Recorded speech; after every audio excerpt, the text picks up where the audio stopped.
திருமணம் போன்ற சுப நிகழ்ச்சிகளுக்கு முன்பு போல் மடத்து பணம் வசூலிக்க வேண்டும். திருமணத்துக்கு 500 ரூபாய், சடங்கு நிகழ்ச்சிகளுக்கு 300 ரூபாய். தீர்மானம் 2, நிர்வாகிகளில் 3 பேர் இணைத்து வங்கி கணக்கு உருவாக்க வேண்டும். தலைவர், செயலாளர், பொருளாளர் பெயர். 3, முன்னாள் நிர்வாகிகளிலிருந்து வரவு செலவு கணக்கு மற்றும் கையிருப்பு தொகை திரும்ப பெற வேண்டும். தீர்மானம் 4, சமுதாய மக்களின் மீதான நீதிமன்ற வழக்கினை மனத்தின் மூலம் கையாள வேண்டும்.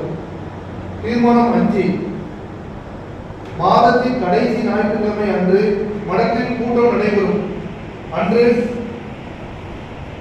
மாத கணக்கு வரவு செலவு வாசிக்கப்படும்.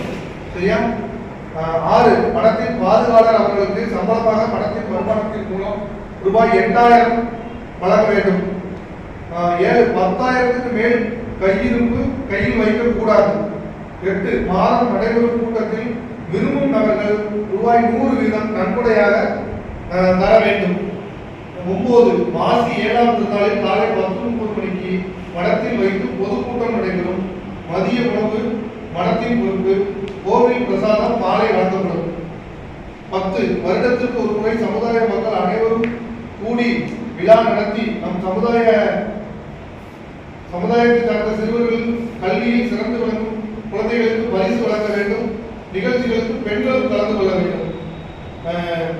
11, பெண்களும் கலந்து கொள்ளும் அந்த நாளில் மதியம் மரம் சங்கமம் நிகழ்ச்சி நடைபெறும்.